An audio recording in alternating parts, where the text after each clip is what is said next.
Here with Andy Enfield, second year as men's basketball coach at FGCU. Well, the first question would be an obvious one.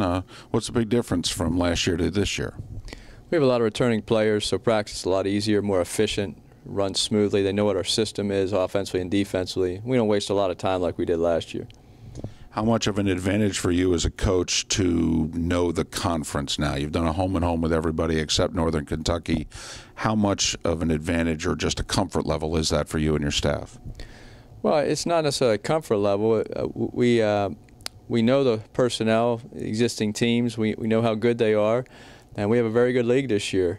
So it doesn't win any games for us by knowing the league, but it does help us prepare for that particular team when we play them in the 2 or 3 days we have before we go on the road or play them here. So it's nice to know who you're playing, but you still have to go out and play.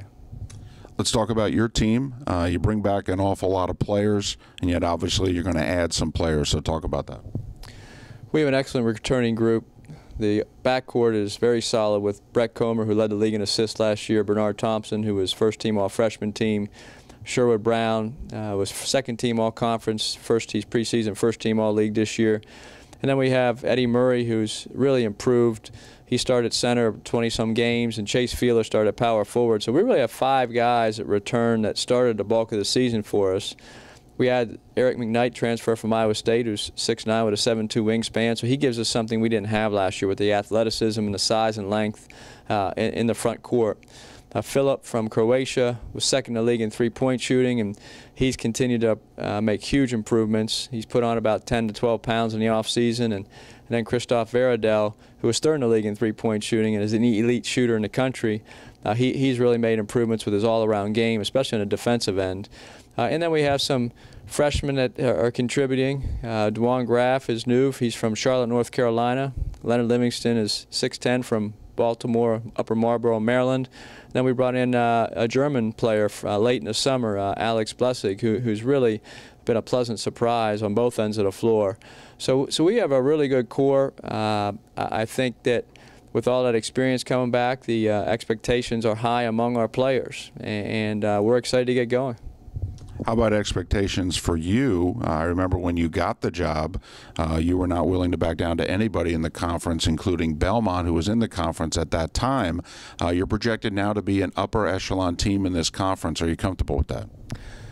I always said that preseason rankings don't mean a whole lot, but I'd rather be ranked higher than lower. It just gives you a sense of some kind of accomplishment that you're a program on the rise or your players are at a certain level. But I've seen a lot of teams ranked high that end up low, and I've seen a lot of teams ranked in the bottom 3 or 2 of the conference, and they end up winning it. So you just never know, especially in our league. It's very balanced, and we respect every team in our conference. Last year, you made a big run in the ASun Tournament. You ended up playing your 3 games in a 48-hour span, made it all the way to the final, and had a lead at the half in the final. How much did that 48 hours change FGCU basketball?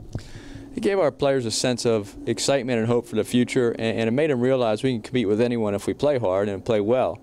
The off-season's a long off-season in this game. You finish your season in March, and you don't get going again until November the next year. So to have that many months, it really helped our players have a great off-season. Gave them, it made them realize that if they put in the time and effort, they can be a great team.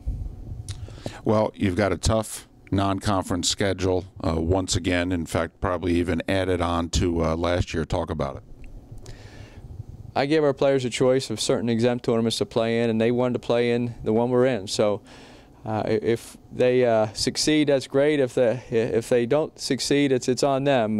We have a challenging schedule. We play VCU on the road to open up. And in that tournament, the battle for Atlantis, we have Duke on the road the next week, and then we have 2 home games here with Toledo, Sanford, and Alcorn State. So that's a great exempt tournament for us to play on national television at Duke and to go and be challenged the first game at VCU in front of a packed house. We come home and play Miami in our home opener on November 13th. Of course, Miami's a terrific ACC team with 2 6'11" players that are NBA caliber, and they have a guard, Durant Scott, that's excellent. And then we have Iowa State and St. John's, other BCS level teams that are very good. Our mid-major part of our non-conference schedule. Loyola Maryland's coming here. They won the MAC last year and lost in the first round of the NCAA tournament. We have FIU, who will be certainly improved this season. Samford on the road, Maine on the road. So if you look at our 13 non-conference games, it's extremely challenging. And then final question about the conference itself. It was a very good conference RPI-wise last year. Is it going to be better this year? I hope so. Losing Belmont will hurt our RPI slightly, but I think the other teams in our league have improved. And we just need our league to do our job when we go into the non-conference versus the BCS high major level teams and also the mid-major teams. We need to win games.